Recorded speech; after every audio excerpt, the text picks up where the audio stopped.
did the first day of the week-long strike go? Transport officials and jeepney groups give a different assessment. Authorities have yet to contain the oil spill from a sunken ship in Oriental Mindoro.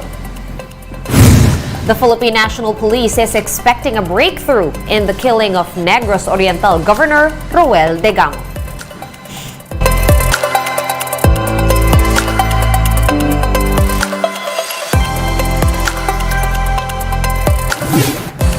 Fast, focused, and fearless. Here's a roundup of stories we're watching now. I'm Sean Yao. Several transport groups kicked off their week-long nationwide strike against the PUV modernization program today. Gio Robles with the report. Jocelyn was running late for work as there were no jeepneys in sight in Quiapo, Manila. She had been waiting for over 2 hours. Mahirap nga eh. Papasok na ako ng trabaho ko. Kanina pa po ako naghihintay dito eh. In Mandaluyong, Tatay Bonifacio spent over 100 pesos for his commute. His last stop is in Pasig, but a jeep has yet to arrive. Walang dumadaan na papasyero jeep galing Quiapo. Saka galing Trosing. Kawawa ako sa paghihintay. Ilang oras na ako sa diaryo. Jocelyn and Bonifacio were just two of the passengers affected by the week-long transport strike, which began on Monday. Transport Group Piston took to the streets to protest the government's jeepney modernization. Among those present is Tatay Elmer, one of the Piston 6 who hogged the headlines at the height of the pandemic. Speaking to News 5, the 75-year-old apologized to affected passengers. Hindi kami tumututol yun sa modernization na yan. Nakapalit ng mga jeep namin. Ang problema, masyadong mahal. Hindi kaya ng mga operator yan. Meanwhile, it is still business as usual for one terminal in Commonwealth Market in Quezon City. Wala tayong magagawa eh. Kundi panindigan natin yung serbisyo sa publiko. Another driver, Reggie, stressed that he chose to operate today so he can feed his family. Kahit natigil pasada sana, makikiano sana kami sa kanila. Kaso nga lang, wala rin kami pang kaya biyahe na lang po kami. Some jeepney drivers in Mandaluyong pushed through with their usual trips as well, but they say passengers opted to take the libreng sakay. Nagtatawag pa yung nakasakay doon sa libreng sakay. Kasi para sa akin dapat naka-backup lang sila. Free rides also became a competition for tricycle drivers in Pasig. Galang dahil pong libreng sakay ngayon, doon po na ako punta lahat ng mga pasahero. Wala pa nga kami kinikita eh. Transport groups Manibela and Piston claimed that over 80% of jeepney trips in Metro Manila were affected by the strike. But Transportation Chief Jaime Bautista said otherwise. Napakarami pa rin mga bumibiyahing mga jeep, no? Nandyan yung mga modern jeepney, no? Kaninang maga, minomonitor ko yung operations nung itong mga buses and modern buses, no? Modern jeep, no? And maganda naman yung nakikita namin. For News 5, Gio Robles, we are One News. Let's get an assessment on how day one of the strike went from MMDA General Manager Colonel Procopio Lipana. Good afternoon, Colonel. Thank you for joining us today. It is all hands on deck for the MMDA this week. We understand you've been busy. What is your assessment of the first day of the strike so far, and how many areas are affected?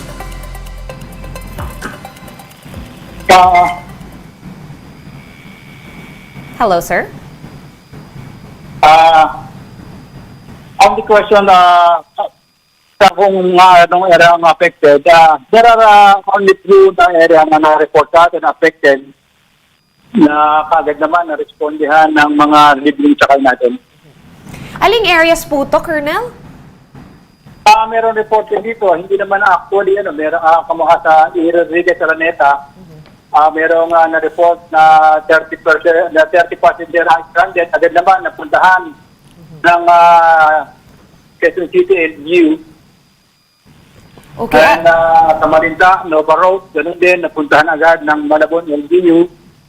So in all, ang naka-responde sa the whole day, ang nakapag-responde na libreng sakay sa buong Metro Manila is only 116 na vehicles ang na-utilize natin.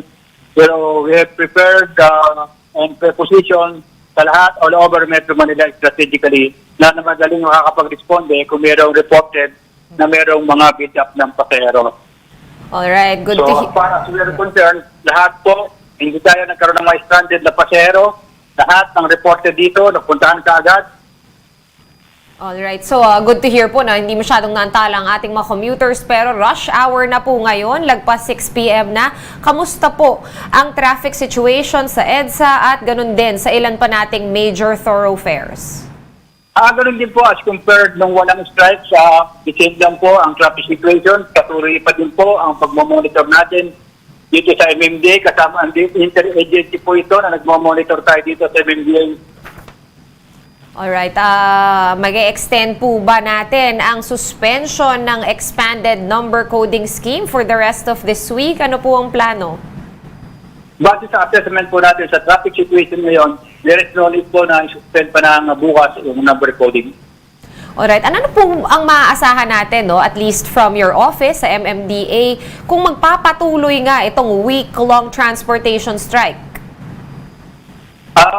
Nakahanda po ang hindi lang ang MMDA, pati mga inter-agency natin kasama ang PNP, ang LTFRB, ang AFP, JTF, and OCD, and all cities in Metro Manila, kasama po natin na naka-all prepared at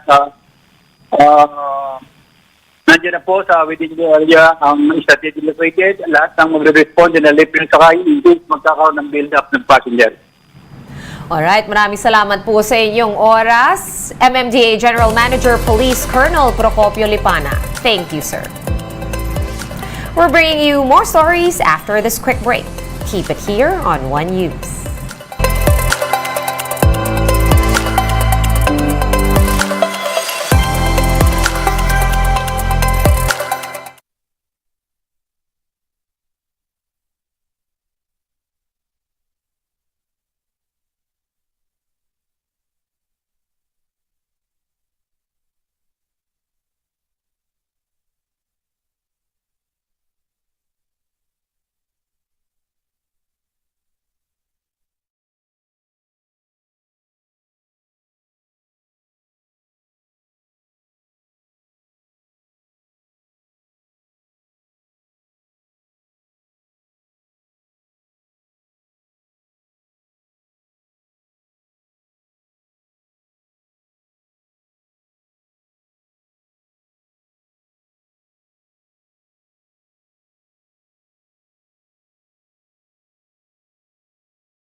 You're still watching One News Now. I'm Sean Yao.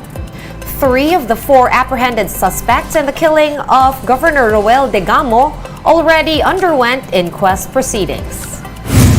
They are Joric Labrador, Joven Aber, and Benji Rodriguez. All 3, as well as the 4th suspect arrested, are all former soldiers. They were dishonorably discharged because of involvement in illegal drugs and going on absence without official leave or going AWOL.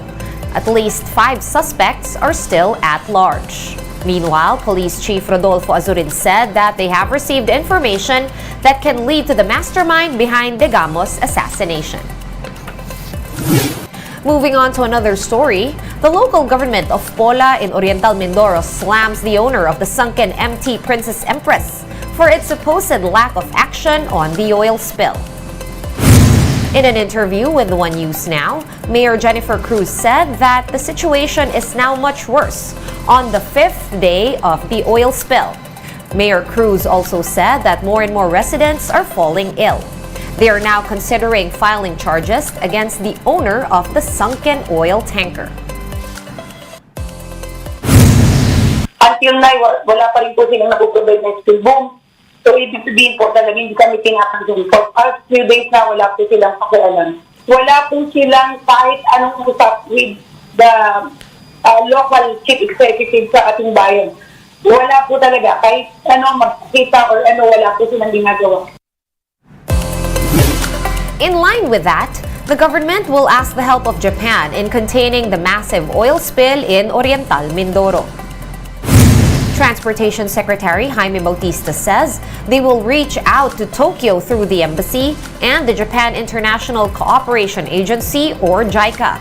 Bautista hopes that the spillage will not reach the Verde Island Passage in Batangas as this is a protected area. However, the oil spill has already reached Antique and Palawan, with residents coming together to make an improvised oil spill boom made out of cloth and plastic bottles. The spill was caused by the oil tanker MT Princess Empress, which was carrying 800,000 liters of industrial fuel before it sank last week. Siguro po hihingi kami ng tulong sa Japanese government, no? Dahil nabanggit sa akin kanina ni Senator Tolentino na malaki ang kakayahan ng Japanese government na matulungan tayo, no, para hindi masyadong kumalat itong oil spill na to sa ating mga islands dito sa Mindoro. One News Now will be back tomorrow at 7 a.m. I'm Sean Yao. We are One News. All sides, all the time.